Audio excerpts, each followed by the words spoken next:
Esse podcast é apresentado pela Copastor.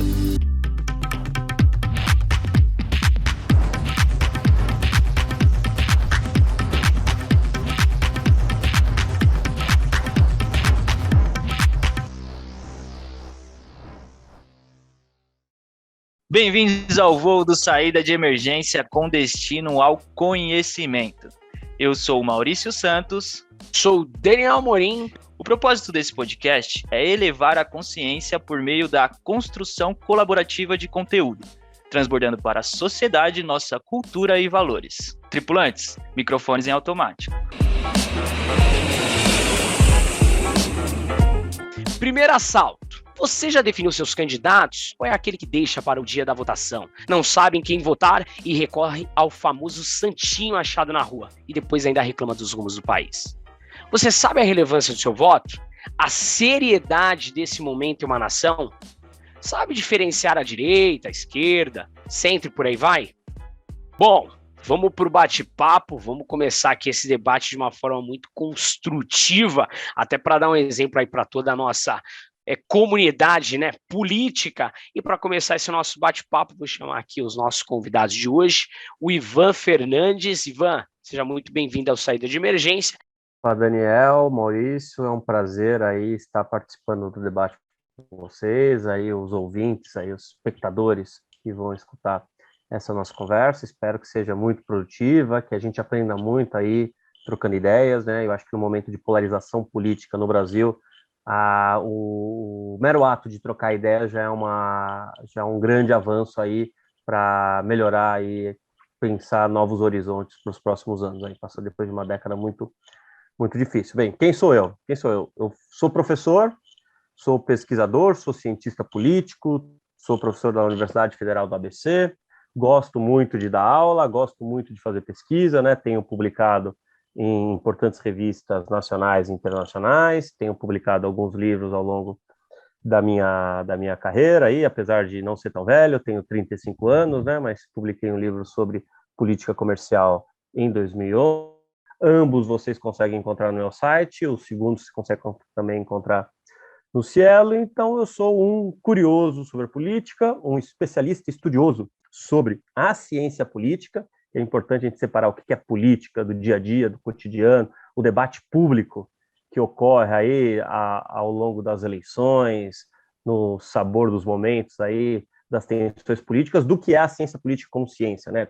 Tentar entender como o ser humano se comporta na política, e aí você pode estudar até política cotidiana, como você pode ser especialista na política da Grécia Antiga, né? Então, eu sou um cientista político, alguém que trabalha com a política, sempre viveu perto da política, mas nunca foi político e nem pretende ser em nenhum momento da sua vida política. Bom, seja muito bem-vindo, Ivan. E um spoiler, não spoiler, né? Mas eu também já tive o prazer aí de ser aluno do Ivan Fernandes. Também tem uma relação aqui com o Ivan Fernandes. Danilo, seja muito bem-vindo ao Saída de Emergência. E a gente também queria saber que tipo de passageiro é você. Daniel, Maurício, professor Ivan, satisfação enorme estar aqui com vocês. Obrigado pelo convite. E eu sou o tipo de passageiro que no nosso país representa 56% da população. E com muito esforço e trabalho, dedicação, apoio de redes, de grupos, movimentos sociais, tenho tentado furar a estrutura que bloqueia e que amarra as pessoas que vêm de onde eu venho, para tentar buscar a mudança, buscar a melhoria para as pessoas com origem semelhante à minha. Então, eu hoje sou estudante do doutorado em gestão de políticas públicas na Federal da ABC, que, assim, para mim é uma satisfação enorme estar aqui com o professor Ivan, que hoje é o coordenador do curso. E aqui, professor, quero fazer um agradecimento à comunidade da UFABC superou em muito as minhas expectativas, porque eu fiz toda a minha formação em universidade pública. E pela primeira vez dentro de sala de aula, eu fiz matérias com mais alunos negros a maioria dos alunos negros. E isso é fruto de esforço da coordenação, da universidade, do plano político-pedagógico, e que encampa muitas das lutas dos movimentos sociais, sobretudo o movimento negro. Então, eu tenho um pé na academia, sou dirigente de uma organização social que atua na área da assistência social e da educação, e sou o passageiro que eu sou, é aquele que tenta se equilibrar, que tenta contrariar as estatísticas e que batalha por um país melhor. Show, Danilo, muitíssimo obrigado. Acho que só na pincelada aí de apresentação de vocês já trouxeram excelentes provocações, como o Ivan falou, a questão do debate, né? Hoje, às vezes, em rodas de amigo aí, o pessoal fala, vamos evitar de falar de política, porque às vezes, né, a gente entra para um outro campo, que às vezes não dá uma conversa sadia, mas eu acho que, de uma certa forma, tá errado, né? Porque se a gente não tiver o debate, lógico, com respeito, cada um respeitando as diferenças, cada um respeitando a opinião do outro, a gente vai conseguir construir uma nação forte, né? Se a gente não debater, a gente não consegue convergir, não consegue evoluir, né? Então, acho que o bate-papo aí vai trazer bastante provocações. Ivan, queria já começar aqui com você, então, talvez em um cenário um pouco utópico, mas queria entender de você, cientista político, atuante, pesquisador, já teve aí várias propagandas, tanto minha quanto Danilo, se existe um sistema político ideal que se aplica para qualquer nação do mundo. Bem, o sistema político ideal tem nos livros de teoria política, né? Que a filosofia política vai pensar qual é a melhor forma de organizar a sociedade, e muitas vezes essas diferentes formas elas vão se pautar por algum critério de valorização que seja o bem comum, né? Seria o regime aí, num sentido aristotélico, que promove o bem comum. Qual que é o problema central de toda a filosofia política que se pauta por essa visão de construção de um sentido compartilhado, né? O que é o bem comum, né? Será que o bem comum para o Danilo é o mesmo do que o meu? Para o Daniel é o mesmo que o Maurício, né? Existem muitas pessoas que divergem de maneira muito contundente uma com as outras, e ambas estão pensando o bem comum da sociedade. Então, na verdade, cada um tem a sua forma de ver o bem comum, né? A gente pode criar alguns critérios que possam estabelecer certos rankings, né? Pensar, olha, projetos de sociedade que valorizam a diferença, projetos de sociedade que buscam garantir o conjunto básico de direitos políticos, civis e sociais, mas o conteúdo substantivo do que é a boa vida é muito difícil de ela ser compartilhada, né? Então, no final, qual que vai ser o regime que a gente tem, que não vai ser o ideal, né? Eu acho que é um pouco importante a gente deixar de lado, buscar a melhor forma ideal de se organizar, mas um regime que permita as diferenças serem tratadas dentro de uma situação de tolerância, uma situação de pluralidade, uma situação no qual há espaço para a discordância, há espaço para a derrota. Se você perder naquele processo, não significa que você não vai ter mais chance dentro do sistema político, você pode tentar daqui 4 anos, daqui 5 anos. Então, no final das contas, a melhor forma de se organizar a política é a democracia. Não há como a gente pensar um sistema fora da democracia, e a gente tem que ter ideia muito clara do que é a democracia. A democracia, qual é aquela frase muito tradicional, muito utilizada do Winston Churchill, mas ela é sempre muito útil, né?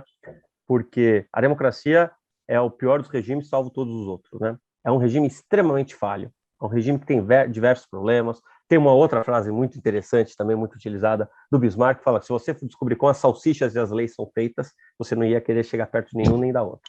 Mas a principal importância da democracia é, primeiro, dar voz àqueles que não têm recursos econômicos, àqueles que não têm status sociais, que vão ter alguns instrumentos para influenciar o poder político, seja por meio do voto, seja por meio dos canais de participação. E o segundo momento, limitar o poder do governo. Na verdade, você tem uma história muito interessante da construção dos regimes democráticos contemporâneos, né, que são as democracias liberais, as democracias representativas, que elas combinam 2 grandes valores, que muitas vezes eles estão em tensão, que é, ser responsivo ao demos, ser responsivo ao popolo, ser responsivo ao povo, fazer o que o povo quer, e o outro limitar o governo. Muitas vezes, esses dois princípios estão em choque, porque muitas vezes a vontade do demos, a vontade do popolo, pode ser uma vontade que é tirana, uma vontade que tiraniza uma minoria. Um dos principais problemas da democracia é a tirania da maioria. A maioria pode tudo? Não, ela não pode tudo. Os indivíduos e as minorias, elas têm que ser protegidas por um Estado democrático de direito.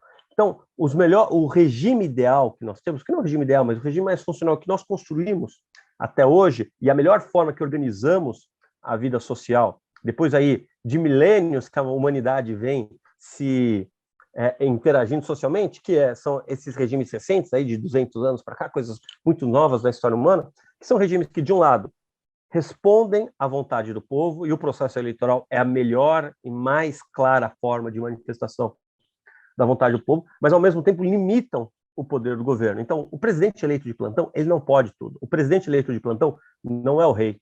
Não é porque ele teve, naquele momento conjuntural, 50% mais um dos votos, seja de direita, seja de esquerda, ele tem certas competências, e essas competências são limitadas, e é muito bom que elas sejam limitadas. Então, acho que a melhor forma de se organizar a política no mundo contemporâneo, e a melhor construção que a humanidade já fez, é isso que a gente chama de democracia liberal, democracia representativa, que é, de um lado, você tem o respeito à vontade do povo, a atenção às manifestações do povo periódicas, né, que se reproduzem nas eleições, sendo o principal momento, mas não só nas eleições, pensar participação política, pensar os outros canais no qual as pessoas possam participar e influenciar o processo político, e, do outro lado, um governo que seja limitado. Então, é muito importante, e eu sou sempre muito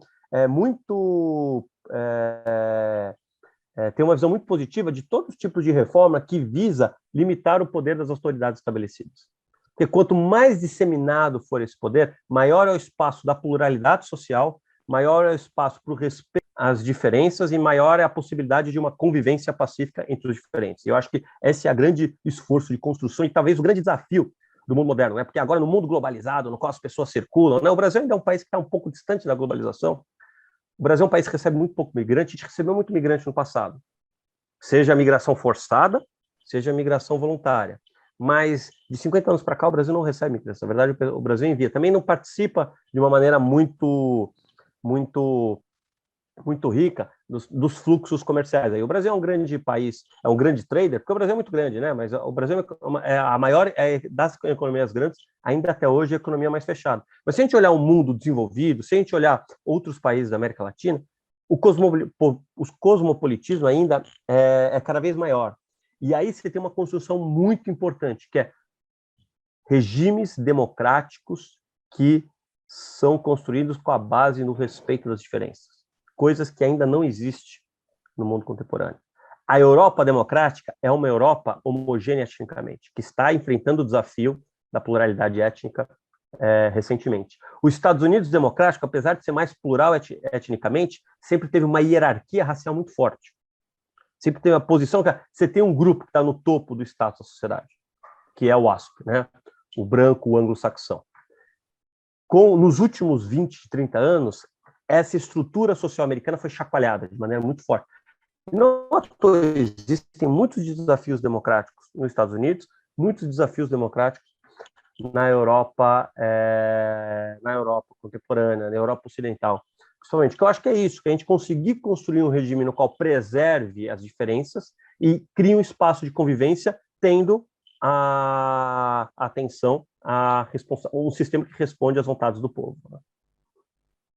Legal, Ivan, já deu para dar um pouco da noção, né? Falando Brasil, falando de mundo, mas trazendo um pouco assim para minha realidade, eu queria até perguntar para o Danilo, né, porque ele falou muito de origem, e a minha origem é a mesma que a dele, então eu preciso que ele traga isso assim de uma forma bem didática mesmo, né, de alguém que sentou no fundão, não prestou muita atenção na aula e gostaria de entender ali, né, desde o princípio como funciona. Eu sempre ouvi falar, desde a época da escola, enfim, a gente ouviu falar em capitalismo, ouviu falar em socialismo, ouviu falar em comunismo, mas, né, acho que não é muito clara a diferença entre um, entre outro, o que faz, o que não faz. como funciona. Então, Danilo, você pode trazer um pouco para a gente, assim, de forma bem didática, de uma forma, assim, que a gente tenha um entendimento sobre esses sistemas e qual que é a diferença de um para o outro? Claro. Basicamente, de forma bem resumida, Maurício, tanto o comunismo e o capitalismo são discussões em torno de como a sociedade deve se organizar para produzir os meios materiais. O capitalismo ele tem, como o Ivan falou há pouco tempo, esse arranjo democrático que a gente conhece hoje, que a gente vive hoje, ele é recente, fruto de uma revolução burguesa, que é a Revolução Francesa, que tinha a ver, inclusive, com a ideia de os donos do capital, os donos do dinheiro, eles mantinham o Estado, mas não tinham poder político na França revolucionária. Então, os revolucionários se organizaram e derrubaram a monarquia e estabeleceram uma nova forma de organização do Estado para que eles tivessem poder político também, que era uma sociedade estamental, que era o clero, a nobreza e a plebe, e os burgueses, os donos do dinheiro, estavam no meio da plebe. E aí, um ponto que eu acho importante que o professor Ivan colocou e que eu concordo integralmente com ele, que a democracia talvez seja, não é o melhor regime, mas é o melhor em todos os outros já tentados. Só que ela não é passível, ela não é isenta de crítica, porque a democracia como a gente conhece hoje, ela é fruto de uma revolução burguesa e que, de certa forma, visou dar espaço para os detentores do dinheiro, do capital, falando de uma forma bem simples. E hoje o que a gente vê é que a democracia, do ponto de vista procedimental, ou seja, votar, eleger um representante e tudo mais, ela tem no Brasil e nos demais países, sobretudo no Ocidente, ela tem se difundido de forma bastante importante. Só que uma discussão que a gente faz, inclusive no movimento negro, numa instituição, um coletivo que eu participo, que chama Quilombação, é que a gente fala que a democracia não chegou na periferia. O que a gente quer dizer com isso? Que a democracia, do ponto de vista substantivo, do ponto de vista de uma vida, uma vida no Leblon, tem o mesmo valor de uma vida no Jacarezinho ou no Paraisópolis, isso a gente precisa de avançar. Isso a gente ainda não conseguiu, ou seja, a gente ainda vive a vida daquele que tem mais dinheiro ou mais poder do ponto de vista material ainda vale mais. E do ponto de vista democrático, isso não é o que, do ponto de vista filosófico, como o professor Ivan bem colocou, não é isso que se pretendeu ou que se pretende quando se pensa na democracia do ponto de vista substantivo. E, basicamente, o capitalismo ele se organiza a partir da propriedade privada e é o centro da produção material, a propriedade privada. E o comunismo é se organizar do ponto de vista coletivo. É uma discussão muito profunda que eu não sei, inclusive, se eu consigo levar aqui. Se o professor Ivan puder me ajudar, eu agradeceria. Mas é basicamente isso, pensar do ponto de vista privado, do indivíduo e do ponto de vista coletivo. Essa é a diferença central entre o capitalismo e o comunismo.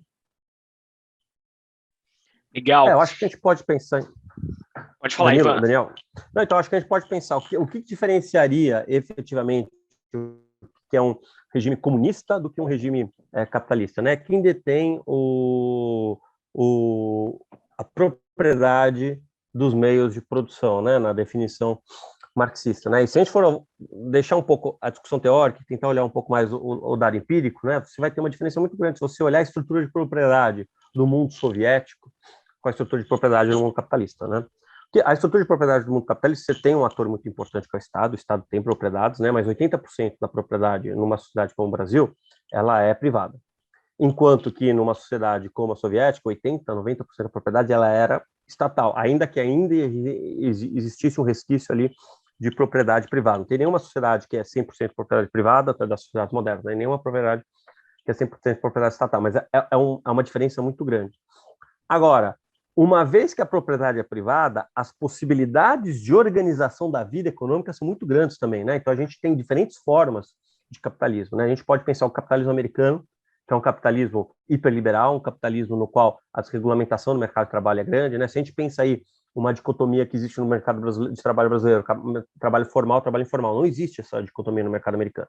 Não existe uma estrutura formal de trabalho, né? Ou você está trabalhando e você é um americano, ou tem os papéis, se é um estrangeiro para trabalhar e você é um migrante legal, ou você é um imigrante ilegal. Não existe, por exemplo, não existe a ideia de um trabalhador americano nos Estados Unidos sendo informal. Aqui no Brasil você tem essa divisão. Se você vai olhar o modelo escandinavo, o modelo da Europa Central, já é um modelo de muito mais regulação estatal. Não significa que o Estado é o proprietário, significa que o Estado regula mais, intervém mais. Então, se você, por exemplo, pensar a Suécia, a Noruega, a Escandinávia, se a gente fosse pensar, retornando à primeira pergunta, onde é que a sociedade humana conseguiu se organizar da melhor forma, né? Se a gente pudesse falar, olha, onde você tem uma melhor qualidade de vida até hoje construída? Com certeza você vai falar a Escandinávia.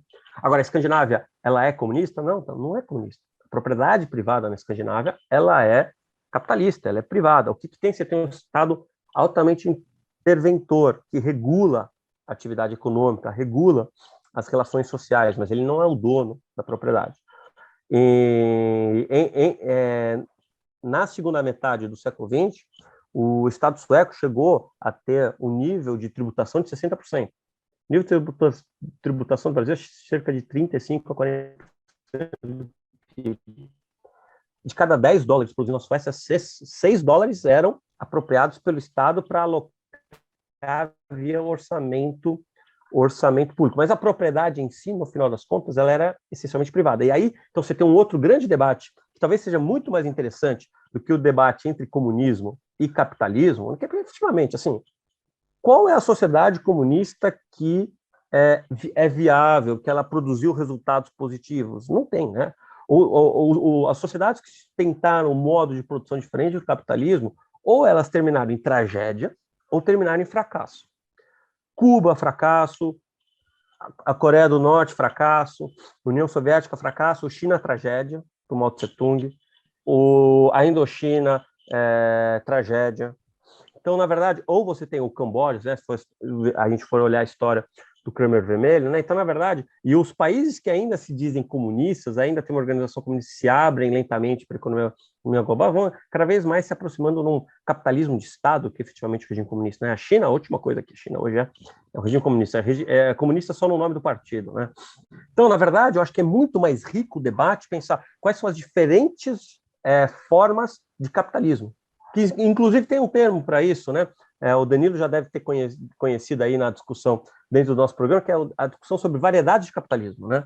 E aí você tem diferentes formas de organizar a atuação do Estado em relação aos mercados, olhando como, efetivamente, o Estado vai ter uma atuação mais reguladora, vai ter uma atuação menos reguladora, você vai ter o extremo do neoliberalismo do Ronald Reagan, da Margaret Thatcher, que é um Estado que quer desregulamentar, né? Que é a ideia, no limite, que eu gosto de usar de exemplo nas minhas aulas. Imagina a SP Trans aí, para quem é paulistano, né? Quem está aí escutando o nosso podcast e pega transporte público em São Paulo. A Margaret Thatcher pegou a SP Trans e tirou a SP Trans. Falou, não, se organize o mercado de transporte de pessoas via mercado. Pronto, não tem mais SP Trans.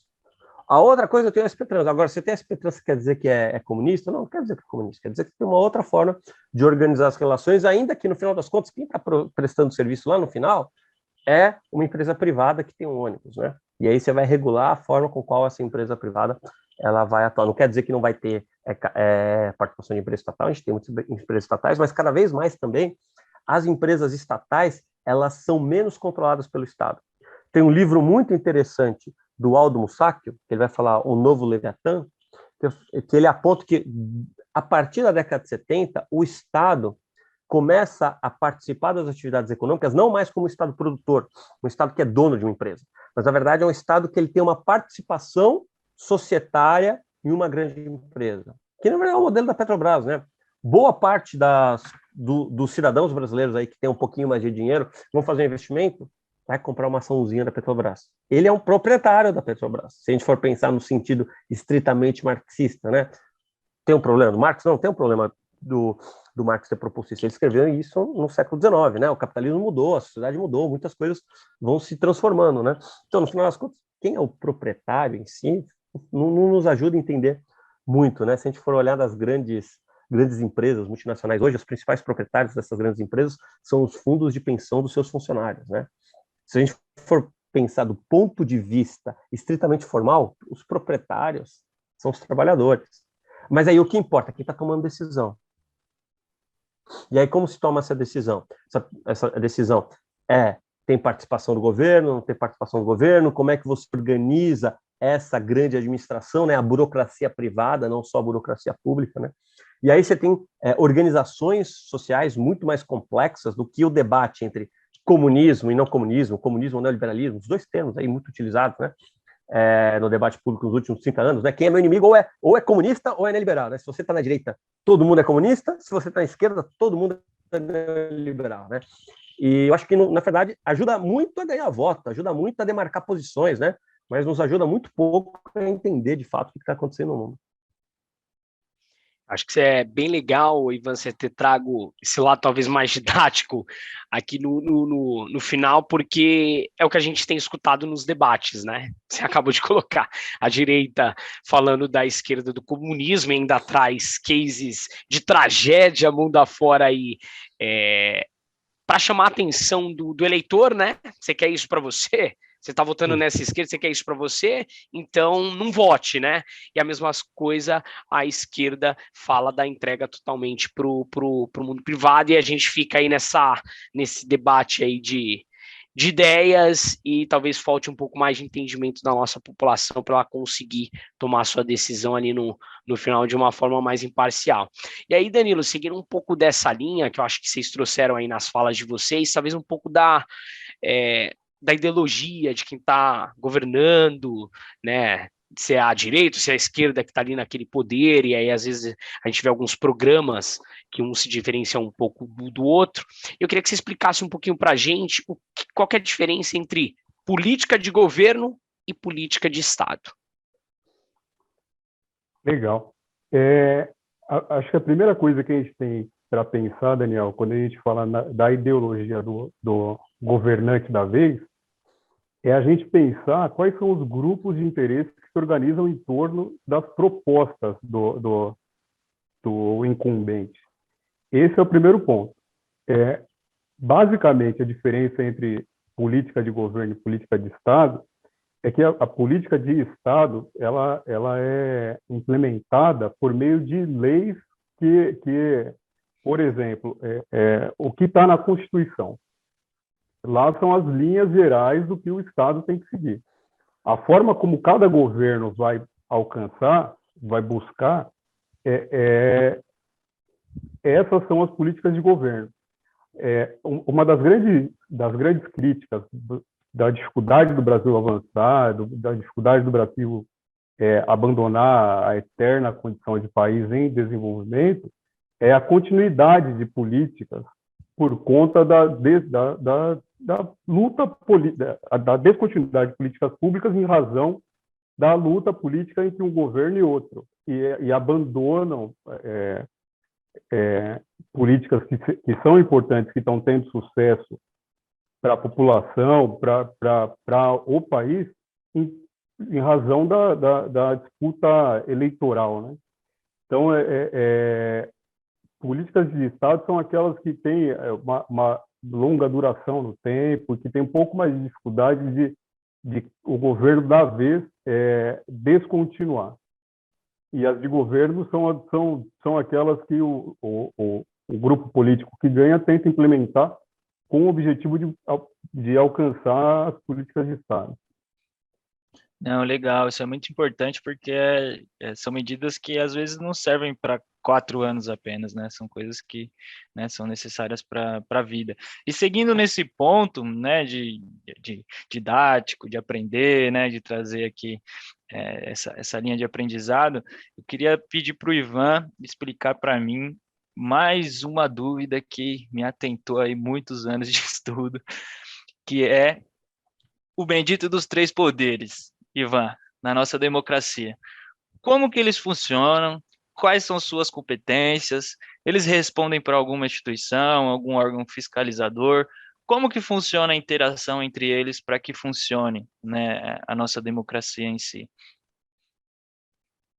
Então, é uma pergunta muito importante, Maurício, para a gente entender um pouco da lógica das tensões contemporâneas, aí, das tensões mais prementes do debate público brasileiro. A construção da democracia, que é um lento processo aí que o Danilo apontou na primeira resposta que ele deu, que de fato vai surgir o capitalismo, as burguesias vão sair o indivíduo vai sair do feudo, vai para a cidade, vai formar o burgo, vai virar o burguês, vai começar a enriquecer, e vai começar a demandar a participação do Estado, vai bater ali a porta, olha, eu quero participar, o Estado ali absolutista não vai deixar, e aí depois vai ter as revoluções burguesas, eles vão assumir, aí depois que acontecem as revoluções burguesas, olha, não, tudo bem, era até eu que eu queria participar, não quero que o resto participe, aí a burguesia vira um ator conservador, né, e aí os trabalhadores que antes eles estavam no campo, com muito menor capacidade de organização, e aí eles vão se organizar nas favelas de Manchester, para pegar a história inglesa, e eles vão ter maior capacidade de mobilização e vão demandar entrar e começar a participar do Estado, né? E aí a evolução lógica dos direitos civis, dos direitos, né, humanos, com direitos civis, depois direitos políticos, depois direitos sociais. No Brasil não acontece desse jeito, mas é a historinha inglesa, né, que é a historinha do livro-texto. Mas nessa construção, o que é importante e fundamental? A limitação do poder. E qual é a melhor ferramenta para a limitação do poder? Poder contrastando poder. Isso está em John Locke, depois vai estar nos federalistas, e aí usaremos o modelo de Montesquieu. E o modelo de Montesquieu é o modelo de tripartite, né, que você separa quem executa as leis, que seria o poder executivo, e por isso que é poder executivo, que é o executador das leis, quem legisla e cria as leis, o legislativo, e quem julga o respeito às leis e o respeito aos contratos, né, as leis entre as partes, as regras entre as partes, né, o direito privado, que seria o judiciário, né? Então, na verdade, cada um desses três poderes, eles têm um papel a respeito das leis, porque o governo da sociedade ele é pautado por leis, né? Os federalistas vão em um pouco além da divisão tripartite de Montesquieu, falar não é só essa separação funcional, mas também o que eles vão chamar de pesos e contrapesos, em inglês checks and balances, que é, na verdade, o poder legislativo tem que ter alguns instrumentos judiciais e executivos, o poder executivo tem que ter alguns instrumentos legislativos e judiciais, e assim continuamos assim. Cada poder tem que ter algum instrumento que permita participar na esfera de ação do outro para poder contrabalancear. E aí um poder evitar o crescimento enorme do outro poder. Quando os federalistas estão escrevendo isso, curiosamente, o poder mais perigoso não era o executivo. O poder mais perigoso era o legislativo. Sobretudo uma discussão sobre a tirania da maioria, né? Se o legislativo fosse eleito por uma maioria que quisesse destruir uma minoria. Já aconteceu isso na história, né? De uma maioria ter como projeto político a eliminação física de uma minoria, né? Só que com a complexificação do Estado no século XX, e inclusive o desenvolvimento de mais capacidades estatais, desenvolvimento de tecnologia, né? Se a gente for pensar o que o Biden consegue controlar da vida social do americano, é muito, muito, muito, muito mais amplo do que o George Washington conseguiria ali após a independência americana, do que o Luís XIV conseguia na França, né? Porque ele não tinha os instrumentos aí tecnológicos disponíveis para o Estado moderno, né? Então, você vai complexificando as ações do Estado e a gente vai demandando, a sociedade vai demandando mais do Estado. Né? No século XIX, a gente não pensava o Estado que provesse educação, que provesse saúde, que provesse infraestrutura, que provesse transporte público. Né? Hoje, a gente não consegue pensar numa sociedade bem ordenada, uma sociedade no qual as pessoas não têm acesso à saúde, as pessoas não têm acesso à educação. E aí, você vai aumentando o poder do poder executivo, que no final das contas hoje é o grande poder a ser temido, e os outros poderes eles vão se contrapor à ação do poder executivo. Então, quando o executivo vai além, você tem a ação do legislativo ou a ação do poder judiciário, e ela funciona para ser contra-majoritária. E, por exemplo, a atuação do judiciário ela tem como a meta o respeito ao Estado democrático de direito, o respeito à lei acima do poder político do executivo. Então, é natural que em momentos de tensões políticas, né, essas tensões institucionais, elas aumentem, elas se reverberem, né? E aí a gente vai ter um grande debate, uma grande discussão sobre as instituições políticas funcionam no mundo moderno? As instituições políticas funcionam no Brasil? Para que serve a divisão tripartite de poder? Que eu acho que essa é uma pergunta que a gente precisa ter muito clara para saber se as instituições do Brasil funcionam. As instituições elas não funcionam para produzir a melhor forma de governo, dada uma concepção substantiva do que seja boa vida. As instituições políticas elas servem para que as pessoas não se matem, as pessoas não resolvam os problemas políticos por meio da violência. Toda vez que a gente pensar, tem uma tensão, mas no final das contas, quem vai resolver o conflito político é a urna? Quem vai resolver o conflito político é o devido processo legislativo? As instituições políticas estão funcionando. Estão funcionando em tensão por quê? Porque você tem um poder com maior capacidade que está exacerbando as suas funções, as suas atribuições. E aí é natural que as outras instituições tenham uma atuação contra-majoritária. Então, isso está na raiz das tensões contemporâneas, só que não significa que elas não estão funcionando, significa que elas estão desempenhando o seu papel. E o que vai garantir, a gente pode falar, olha, qual que é a avaliação efetiva de que elas funcionaram? Que apesar das tensões institucionais, as regras do jogo funcionam. Se você tem alternância de poder, se um partido A perde a eleição e ele passa a chave da Casa Branca ou do Palácio do Planalto para o partido que ganhou a eleição. Pode até passar as chaves bravejando, que nem o Trump fez. Não quis participar da cerimônia de transição, mas ele foi embora e entregou o poder ao outro partido. Isso significa que as instituições políticas estão funcionando, né? Porque essa é a função das instituições políticas. A função primordial é garantir que a gente não use a violência para resolver os nossos problemas, que a gente use outros canais arranjados legalmente, arranjados por meio da Constituição, das regras do jogo, e que resolva aí da maneira como a frase do Churchill nos remete, menos pior possível. Não necessariamente vai ser a melhor. E aí eu acho um ponto importante. Não necessariamente, a gente retorna à primeira pergunta. A forma com a qual a regra do jogo é organizada vai produzir a melhor forma de governo, vai produzir o melhor resultado. Talvez tenham momentos históricos no qual um governo autoritário produz uma melhor resposta. Só que o problema é que no governo autoritário você não tem garantia de não ter um pior resultado. Porque e se o líder autoritário tem uma ideia ruim? Quem controla a ideia ruim do líder autoritário? Ninguém. Quem controla a ideia ruim de um líder democrático? Todo mundo. Sociedade, poder judiciário, imprensa livre, o pessoal que está organizando o podcast. Todo mundo tem uma responsabilidade, uma capacidade de influenciar a política dentro do regime democrático. Bem, eu acho que abri muito o leque, espero que tenha conseguido responder a sua pergunta, Maurício. Perfeitamente. Ficou sensacional, isso trouxe vários insights aí e provocações, né, que eu acho que até para a gente fazer um link com a nossa atual situação, que a gente vê um aquecimento aí dos embates, né? Mas de uma forma positiva mostra que as instituições estão funcionando. É lógico, a gente espera que cada vez mais a gente tenha menos tensionamento, mas o tensionamento ele faz parte da democracia, como você e o Danilo já pontuaram muito bem aqui para a gente. Bom, a gente vai entrar agora num bloco e eu vou pedir para que vocês até tentem ser mais objetivos, porque a gente vai trazer aqui algumas coisas mais pontuais da rotina brasileira da eleição. Como, por exemplo, Danilo, eu queria que você tentasse trazer para a gente o que às vezes as pessoas ficam se perguntando: o que é direita? O que é esquerda? O que é o centro-direita? O centro-esquerda? E por aí vai, inúmeras nomenclaturas que as pessoas, não sei se vão criando para dificultar o entendimento da população, ou se é porque, enfim, vão surgindo cada vez mais vieses e movimentos aí diferentes. Uma resposta, uma definição que eu uso e que eu acho que é bem didática, que é fácil de pegar, é pensar que tanto a direita quanto a esquerda, quanto o centro, o foco deles é a melhora da sociedade. Só que a direita, ela quer que isso aconteça sem colocar sem arriscar a ordem vigente.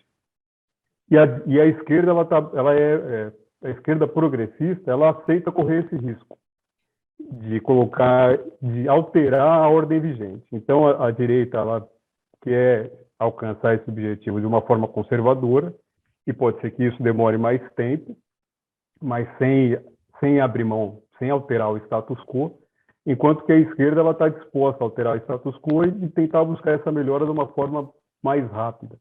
E o centro-direita, centro-esquerda são gradações dessas duas perspectivas.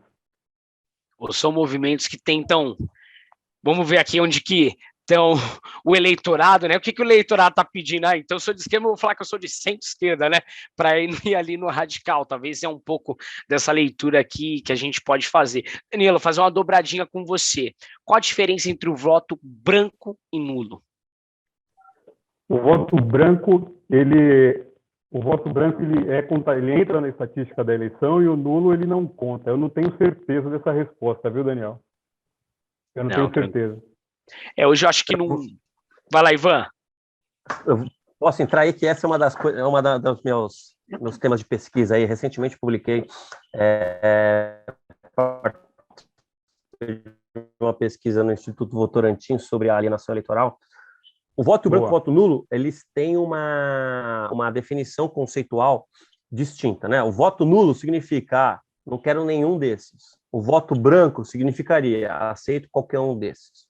Agora, do ponto de vista técnico, eles entram no mesmo lugar. Eles não são contados como votos válidos. Se você votar nulo ou votar em branco, seu voto não é contado, é considerado como voto inválido, e aí as estatísticas, aí, a proporção de votos que cada um dos candidatos obtiveram na eleição são contados apenas dos votos válidos. E é importante, rapidinho, Mal, é importante destacar que, enfim, sei lá, se a gente tiver numa votação ali 70% de votos nulos e brancos, isso também não faz o cancelamento da eleição, correto, Ivan? A gente sempre vai olhar ali para os votos válidos, né? Exatamente. Se você tiver 99% de votos brancos e nulos e 2 votos válidos, são os 2 votos que vão decidir a eleição. Claro que se você estiver numa situação dessa, o país está numa posição muito problemática, então, né? Mas eu acho do que ponto de vista da regra, é isso. Então, o branco e o nulo, ele entra para ser esse aviso da sociedade, né? Ó, tá ruim demais, não tem ninguém para votar, e qual que é o canal que eu tenho para fazer aqui, né? O saque do cidadão? É a urna. Então, ó, mandei o recado aqui para vocês. Vai lá, Mal. Não, isso aí. E seguindo nessa linha de votação, queria perguntar para o Ivan, trazer, assim, historicamente, como foi esse processo, Ivan? A gente sempre pôde votar ou não? Quem votava antes? Por que o povo brasileiro, às vezes, desdenha tanto do voto dele, né? Às vezes faz questão de não ir, de justificar, enfim. A gente sabe que o voto já é obrigatório, né, por conta disso. Não sei se você quer trazer se isso é bom ou se é ruim. E também sobre o nosso modelo atual de votação, né? O nosso sistema eleitoral eletrônico, que para muitos é modelo do mundo. Enfim, se não fosse esse, qual sistema seria? Qual que é as vantagens? Se ele é confiável, se não é? Já para a gente já destrinchar toda essa parte de votação aí. Então, acho que a primeira informação mais importante que a gente deixa batido é que é a seguinte: Tá, a história do voto brasileiro é uma história muito rica, uma história muito interessante, né? As primeiras eleições que aconteceram no Brasil foram no momento que os portugueses chegaram e fundaram a Câmara dos Vereadores de São Vicente, né? O poder local, o voto em vereador aí tem quase 500 anos de história no Brasil, né? Só que, obviamente, na colônia, esse voto ele tinha uma conotação muito diferente, apesar de ter uma história muito interessante, que é a antropologia econômica, a historiografia econômica vem mostrando que ali você tinha muito mais autonomia no período colonial do que a gente aprendeu durante o nosso ensino médio ou no colegial, né? No ginásio, no colegial, temos aí para revelar a idade, né? Mas não é que estava errado quando a gente aprendeu, é que o conhecimento vai avançando, né? Novos instrumentos vão falando, olha, que na verdade tem uma história econômica diferente, mas não vem ao caso essa questão. Mas eu acho que o ponto importante é quando que o mais pobre começa a votar no Brasil. Quando que o cara do andar de baixo da sociedade começa a votar? 85, quando você vai permitir o voto do analfabeto. Até 85, o analfabeto não podia votar. Então, quer dizer, o cara do andar de baixo da sociedade, ele não participava. Não à toa, até 85, as políticas sociais não chegavam ao andar de baixo da sociedade. As políticas sociais vão começar a chegar no andar de baixo da sociedade apenas depois que o analfabeto ganha o direito ao voto. Para isso mostrar a importância da democracia e a importância da instituição do voto, apesar de o voto não ser a única forma da sociedade se manifestar, ela é crucial para determinar o futuro de uma nação. Então, acho que a primeira informação importante é a partir de 85, o mais pobre começa a votar. Sobre a urna eletrônica virou um debate aí que não completamente ao avesso, né? Na verdade, não existe denúncias que são evidências que indicam o não funcionamento das urnas eletrônicas, né? É um problema criado pelo atual governo para gerar algum instrumento de debate caso venha a perder a eleição, porque até hoje o atual presidente foi eleito diversas vezes para diversos cargos por meio da urna eletrônica e nunca denunciou. Foi denunciado apenas quando chegou no poder, né? Então tem uma questão aí muito interessante, nunca mostrou evidências. Então acho que menos interessante que o debate sobre a urna, que aí de fato é que a gente está sob um governo que flerta com posições autoritárias, não quer dizer que o governo é autoritário, quer dizer que ele tem um flerte constante, corriqueiro com posturas autoritárias. Agora, o que eu acho que é interessante é pensar o nosso modelo eleitoral, que é o voto proporcional em lista aberta. O voto proporcional em lista aberta ele tem uma grande virtude, que ele é um voto muito aberto, muito plural, assim. Se eu ou o Danilo pensa, vamos tentar se candidatar, não é muito difícil a gente tentar se candidatar. É muito difícil a gente ganhar a eleição, né? O Danilo é uma pessoa aí mais influente do que eu, provavelmente ele ia ter alguns votos a mais do que eu, mas eu acho que ainda não ganhava, ficava um pouquinho na frente da lista do que eu. Agora, por outro lado, ele é um voto que ele é tão aberto, tantos candidatos podem se apresentar, que muitas vezes, e aí a gente tem muitos dados que mostram em pesquisas de survey, que a pessoa vota no domingo, na quinta-feira ela já não lembra mais em quem votou. Se você perguntar um ano depois, não lembra. Eu sou cientista político. Se você voltar, olha, quem você votou para deputado federal em 2014? Olha, eu vou ter que fazer um esforço para tentar lembrar. E eu sou cientista político, sou professor universitário. Imagina a população. A eleição para presidente, você lembra, né? Você conta a história de todo mundo, que você votou para presidente, que você votou para vereador, para governador, quem se votou para prefeito.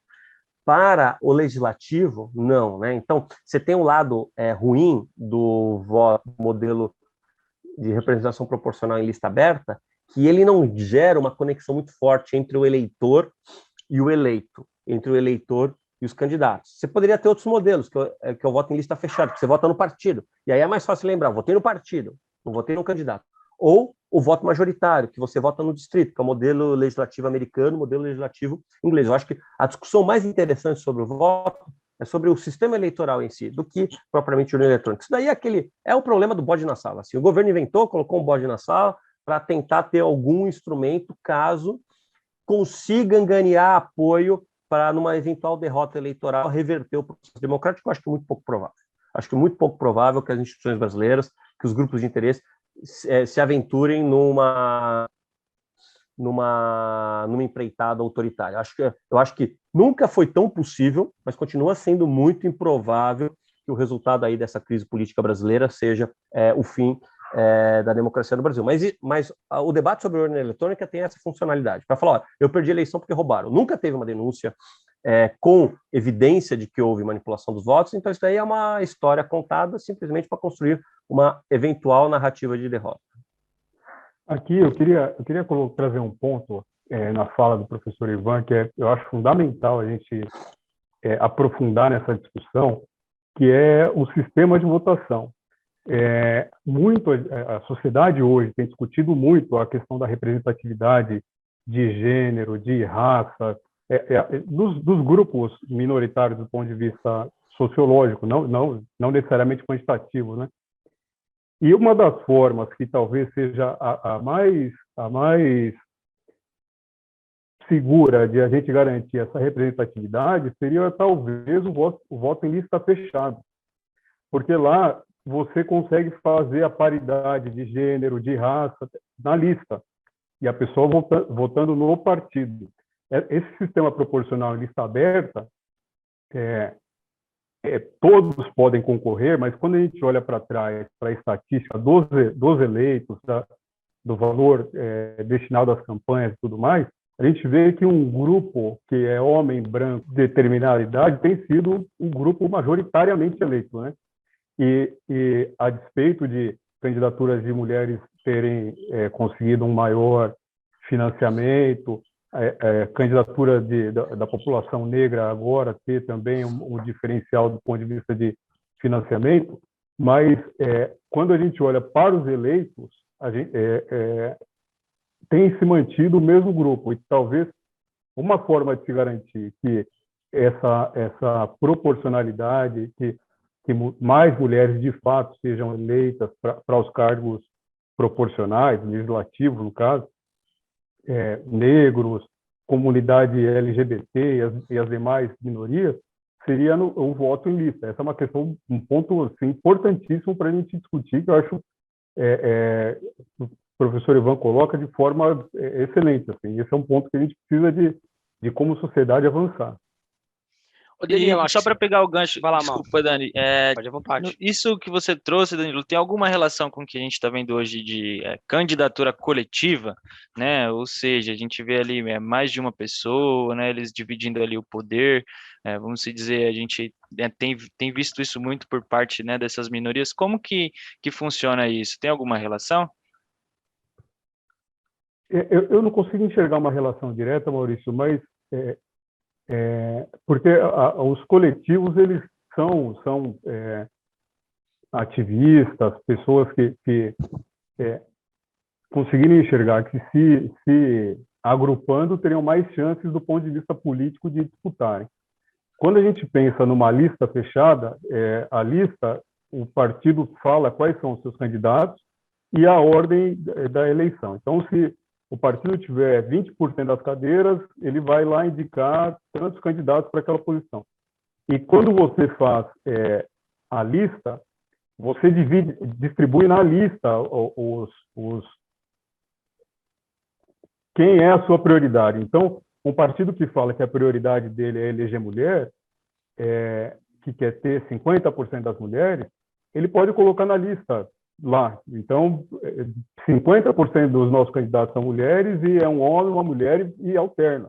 Então, você vai garantir que pode ser que não chegue nos 50%, mas vai ficar muito próximo disso.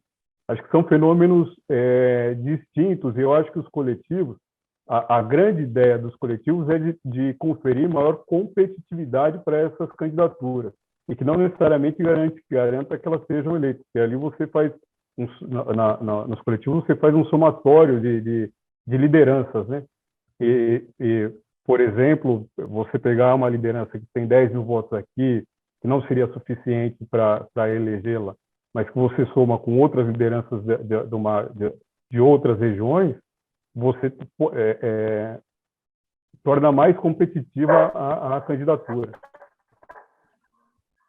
Acho que em linha, Danilo, com o que você colocou aí, não sei se tem essa relação, mas tentaram aprovar um projeto recentemente aí, lá na Câmara, que os votos, na verdade, iam ser dirigidos para aquele candidato específico sem, sabe, se tem aquela quantidade excessiva de votos que você acaba arrastando outras pessoas, né? E aí teve alguns debates ali do pessoal falando, putz, mas isso favoreceria muito, por exemplo, influencers, pessoas famosas que iriam conseguir alavancar muitos votos, iriam conseguir ali se eleger, mas não necessariamente elas são pessoas políticas ali que conseguissem trazer as necessidades ali do coletivo, né? E aí na outra ponte, o pessoal não quer que tenha esses puxadores de votos, porque aí eu coloco uma pessoa ali para puxar voto e coloco aqui atrás várias outras pessoas que eu preciso empurrar lá para o jogo político. Tá em linha com o que você trouxe ou é uma coisa diferente?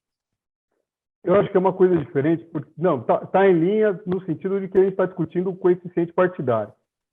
Mas eu acho, Daniel, que quem decide se a pessoa deve ser eleita, se ela tem, é a população. Então não tem problema de seja lá quem for, desde que respeite as regras, de que seja democrata, de que ganhando faça um bom trabalho e perdendo entregue a caneta para o próximo, não tem problema. A gente teve há pouco tempo, em São Paulo, um deputado federal eleito, que a discussão era que se ele era alfabetizado, se ele era, por ser alguém da comunidade circense, se ele teria a capacidade de representar ou não. A representação política, ela não é uma representação técnica. Então, se a pessoa tem voto, se ela representa uma parcela da população, ela tem que ser empossada e legitimada pelo processo. A discussão técnica é feita pela assessoria, é uma outra discussão. Se o influencer vai ter voto suficiente para alterar o coeficiente partidário e trazer outros da coligação, é o jogo. O ideal, só que, por outro lado, você não consegue garantir, nesse coeficiente partidário, a paridade entre homens e mulheres. Você não consegue fazer isso no sistema de lista aberta. Enquanto que, se você faz uma lista fechada, o partido mostra para a população quais são os candidatos que são prioridade do partido e que, de fato, aquilo que ele diz, ele se compromete mostrando qual será a sequência dos candidatos eleitos caso ele atinja uma determinada quantidade de votos. Entendi. Nisso que você trouxe, é como se a gente tivesse que votar no partido e não num candidato específico?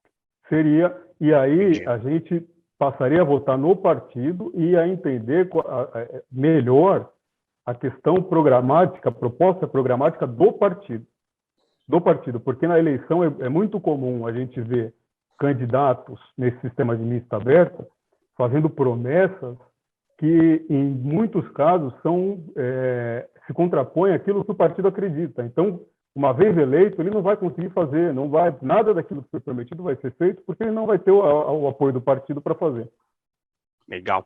Pessoal, a gente está quase encerrando o nosso voo aqui, estamos naqueles minutos finais, o comandante avisa aí para apertar o cinto, que a gente vai começar a fazer a descida, mas a gente já consegue abordar uma pergunta ou outra aqui, pedi até que vocês tentem ser um pouco mais objetivos aqui, porque é um assunto, nossa, que dá para fazer aqui um ano inteiro de podcast falando sobre política, né? E eu acho que talvez o que fascina um pouco na democracia é essa divergência, né?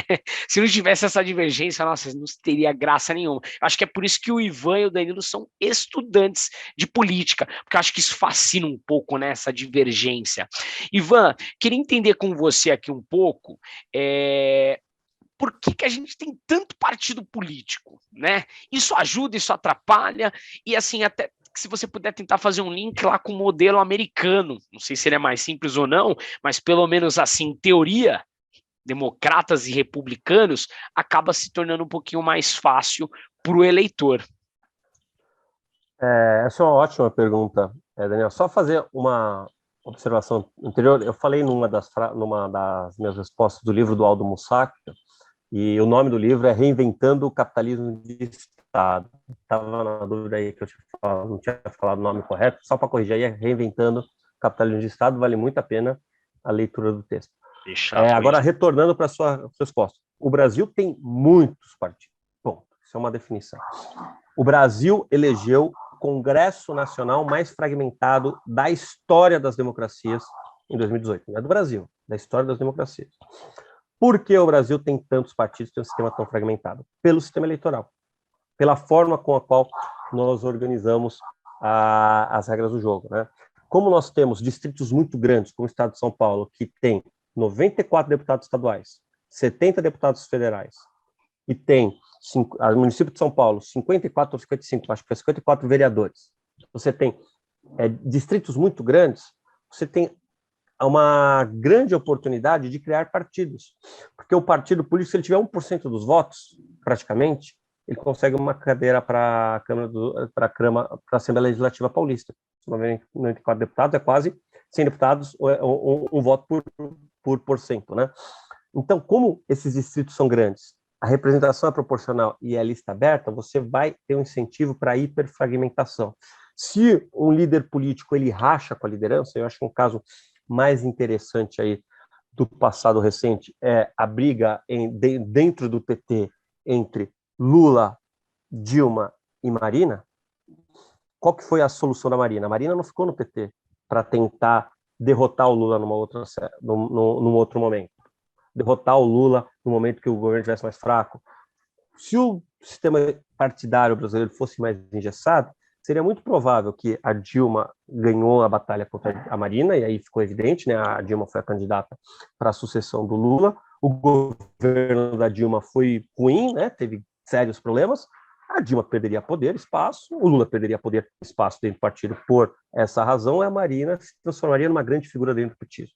Mas o que acontece? Como ela rachou, como ela brigou, o que ela faz? Ela sai e ela funda o seu partido. Demorou um tempinho ali para criar a rede, mas primeiro ela foi para o PSB, depois primeiro ela foi para o PV, depois ela foi para o PSB e depois criou a rede. Isso é um exemplo ilustrativo. Isso acontece em diversos partidos, né? As lideranças racham, você cria outro partido. E a possibilidade de criação de um novo partido no Brasil ela é fácil. A capacidade do partido ter uma vitória eleitoral, que significa ter alguma representação, ela também é razoavelmente fácil. Você vai ter um sistema que vai estimular a hiperfragmentação. No longo prazo, você vai ter isso que a gente teve. Na década de 90, os grandes partidos já percebiam essa fragilidade do desenho eleitoral brasileiro. Então, o que eles fizeram? Um grande acordo entre PT, PMDB, PFL e PT. PT, PMDB, PSDB e PFL, os 4 grandes partidos do Brasil dos anos 90, para criar uma cláusula de barreira.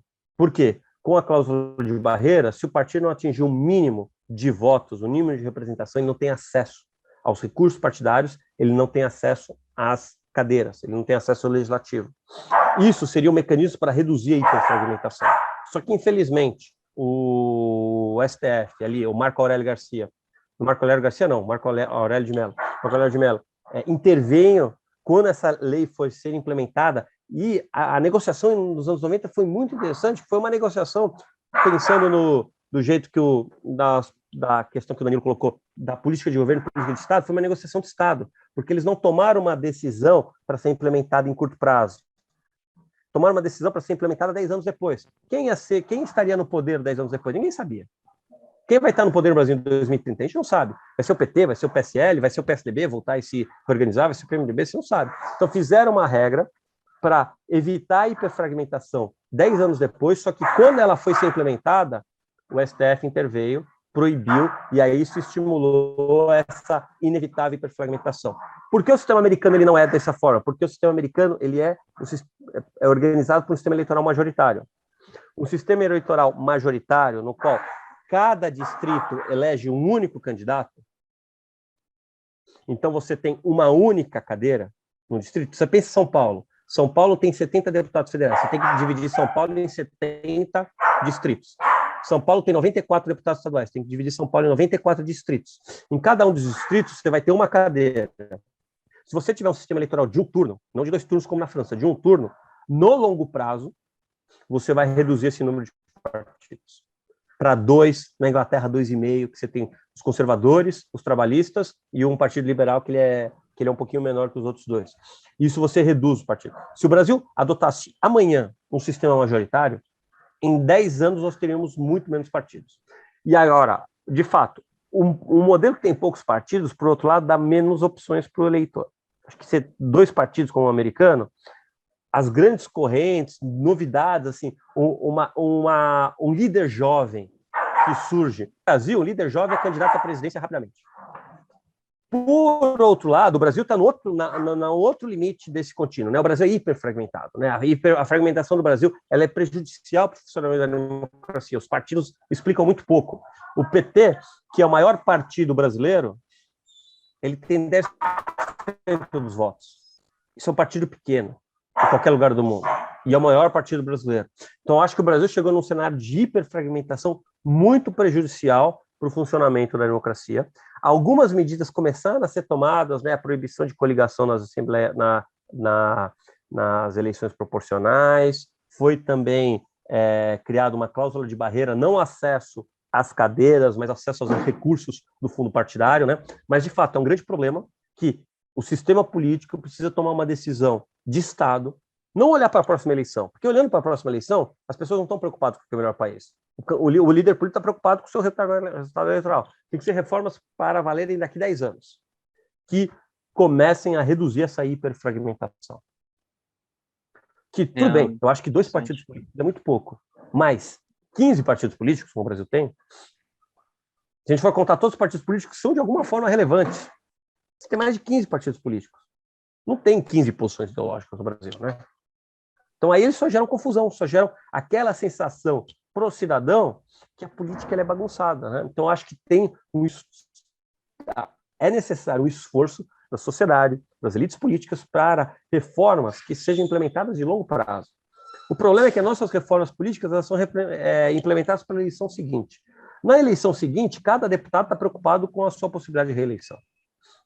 Você tem que fazer uma reforma que, sim, a situação é ruim, mas a nossa reforma é para começar a valer daqui a 10 anos.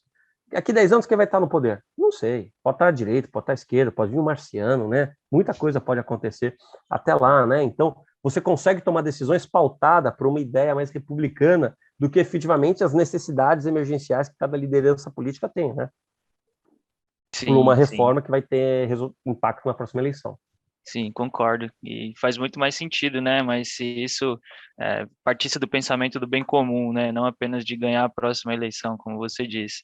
Acho que a maioria quer, né, fazer ali as mudanças, as reformas dentro do seu mandato para que acabem trazendo pontos para ele na próxima disputa. E chegando aqui para o final, mas trazendo uma pergunta que a gente não poderia, né, deixar de colocar aqui, e principalmente para o Danilo, né? Como a gente já trouxe aí na nossa conversa, demorou para chegar na gente o acesso ao voto, demorou mais ainda para a gente, né, elevar um pouco a nossa consciência política, da gente entender que a nossa participação é importante, né? Afinal, quem conhece as nossas demandas aqui dentro da periferia somos nós, quem conhece a nossa história de vida, o que realmente faz sentido, somos nós. Então, precisamos sim, né, de representações lá dentro que tenham vivido essa realidade para que crie políticas, né, públicas e sociais a partir dessas problemáticas. E como você vê, Danilo, isso? Como que a gente pode engajar mais as pessoas a participar da política? Como que a gente consegue trazer para o campo político, principalmente para essa área de poder de decisão, né, com mais diversidade, com mais inclusão, né, do nosso povo? Como que você acha isso, Danilo? Bom, Maurício, eu acho que são iniciativas como essa de vocês que começa a virada do jogo. É a gente conversando, é a gente aprendendo junto, é assim que a gente avança. Só que eu acho que tem um ponto importante que a gente não pode desviar os olhos, que é a armadilha da representatividade. Não é todo morador de periferia que está preocupado com as questões da periferia. Assim como não é todo negro que está preocupado com as questões da população preta, não são todas as mulheres que empunham a bandeira do feminismo de fato, não do feminismo oportunista. Então, não basta que a periferia eleja pessoas da periferia, que negros elejam negros e assim sucessivamente. É importante que a gente converse é importante que a gente problematize, é importante que a gente tenha pessoas da academia, como o professor Ivan, como pessoas que estão preocupadas, de fato, com a mudança. Eu comecei saudando o professor Ivan, e em nome dele a comunidade da Federal do ABC, porque lá eu estou vendo a mudança. Eu estou vendo a mudança e não está sendo alardeado, não está na mídia, a mudança está acontecendo no dia a dia. Então, pela primeira vez, lá eu tenho aula com colegas que vêm da Guiné-Bissau, de Angola, do mundo inteiro dentro da sala de aula. Eu nunca tive essa oportunidade. Essa mudança, a despeito de ter sido uma batalha do movimento negro, a coordenação do curso, que é um curso de pós-graduação que tem cotas raciais, sociais, de gênero, tem cotas importantes lá. De gênero não, para indígenas e para a comunidade LGBT. Foram cotas que foram implementadas por pessoas que não necessariamente são dessas comunidades, mas que são comprometidas com a mudança. Então, é importante que a gente se organize, é importante que a gente discuta, mas é importante que outras pessoas impunham as nossas bandeiras, as nossas causas. Isso a gente só faz conversando. Então, eu acho que o caminho é por aí, viu, Maurício? Legal, mandar um abraço para a comunidade lá da faculdade aí, Federal do ABC, hein? E a ajuda de vocês aí para todo mundo escutar o nosso podcast, hein? Com certeza. E aproveitar, então, pessoal, com essa fala do Danilo, que a gente vai lançar o nosso edital nesses próximos dias, né? O site do programa, que é o programa de pós-graduação em políticas públicas do UFABC, é pgpt.fabc.edu.br, né? A gente tem um programa de cotas para negros, né? Como vocês podem ver no nosso edital, que vai ser publicado no nosso site, para transexuais, transgêneros e travesti, para indígenas, para quilombolas e para refugiados, né? No nosso edital a gente está contemplando todas essas cotas, né? Tem as regras específicas aí para cada um desses grupos, né? E a ideia na UFABC, eu acho que pauta, é a construção de um conhecimento com excelência, mas também com inclusão, né? E aí a gente tem um esforço muito importante, né, para incluir os diversos grupos da sociedade, essas diversas minorias, que algumas vezes são maiorias, né, mas que são minorias do ponto de vista do status socioeconômico, né, e ao mesmo tempo não deixar de lado a excelência acadêmica, a excelência científica, né, a UFABC das universidades novas construídas aí nos últimos 20 anos é a que melhor se posiciona nos rankings, né? A gente só está atrás aí das grandes universidades federais, ou das universidades estaduais aí tradicionais do Brasil. Então tem um projeto muito bacana da UFABC, um projeto inclusivo, um projeto pautado na excelência, e eu convido a todos a conhecerem o nosso programa, a pós-graduação em políticas públicas, o bacharelado, a graduação em políticas públicas e também a universidade como um todo, que fica aqui pertinho de São Paulo, né? Tem um campus no ABC, em São Bernardo, em um campus em Santo André, né? Então aí fica também a propaganda da Federal da ABC, uma universidade aí que vem produzindo aí, tendo impacto importante na área geográfica onde ela está e também para a produção de conhecimento de maneira geral aí no Brasil.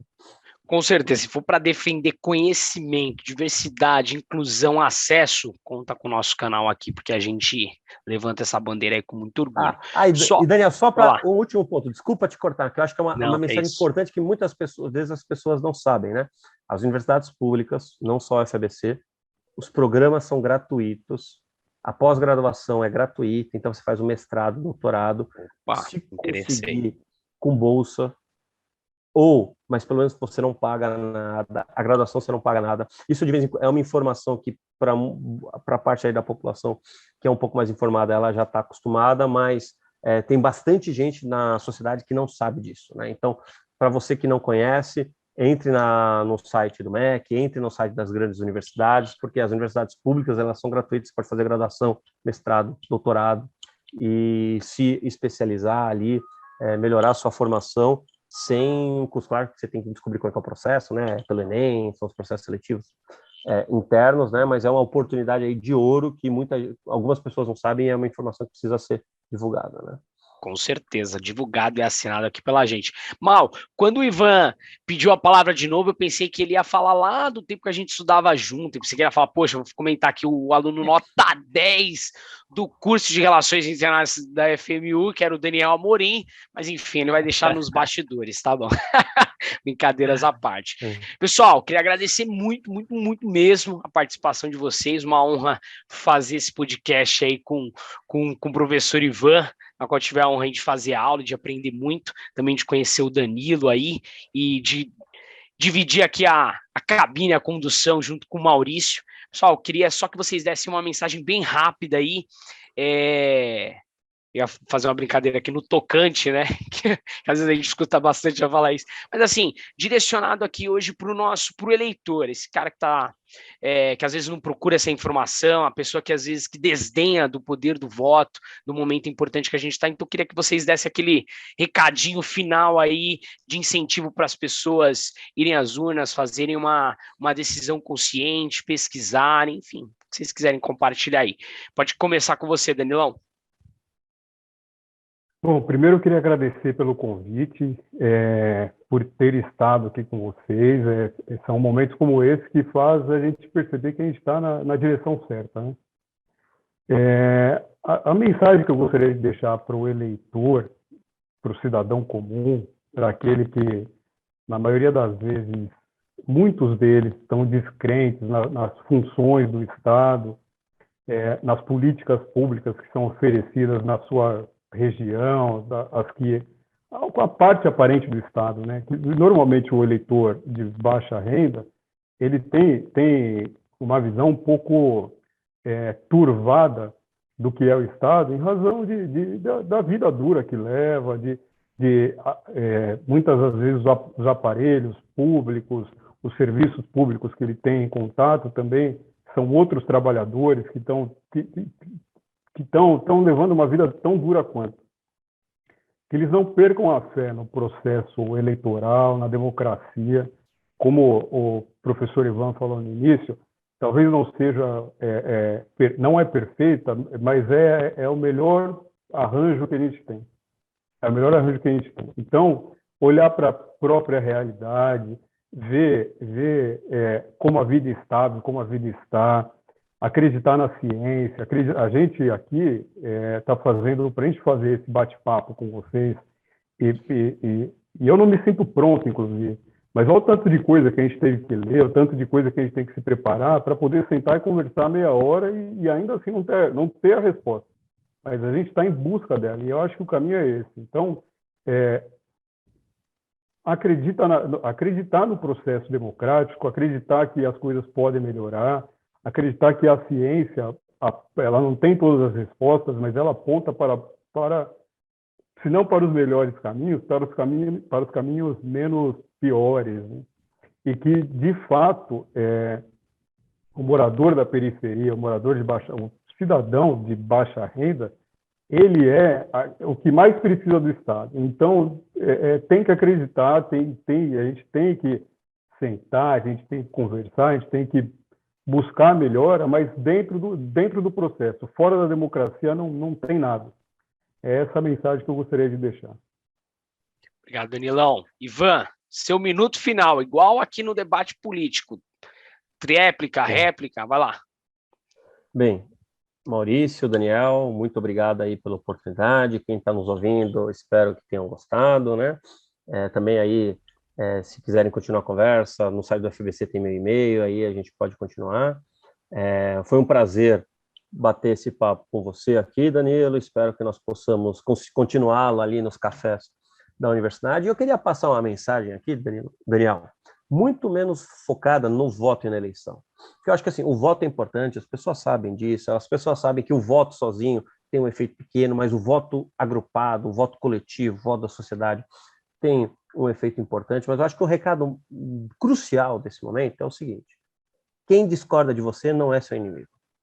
Quem discorda de você é uma pessoa tão valorosa quanto você. A discordância faz parte da democracia. Você não deve confundir a disputa por ideias com um fla-flu eleitoral, com um Corinthians e Palmeiras dos anos 90 violento, né? Faz parte discordar. Ganha uma eleição, perde uma eleição, daqui a pouco tem outras, né? E a vida ela é tão grande aí para a gente desperdiçar sendo jagunço de liderança política. As ideias têm que ser debatidas, as propostas têm que ser colocadas, e quem discorda de você não é seu inimigo. Hoje você está junto de certas pessoas, no outro dia você está junto de outras, e é assim que vai se construindo a política na democracia, né? Eu acho que as pessoas têm que deixar de lado um pouco essa amargura, esse ressentimento que está corroendo o debate público brasileiro, né? Que está corroendo ali as famílias quando tem divergência política, né? Quem discorda de você tem direito de discordar e tem que te respeitar também. E você tem que respeitar aquele que discorda de você. Faz parte do jogo. A democracia é isso. E o que a gente precisa aprender é construir um ambiente de tolerância, de aceitação do diferente, né?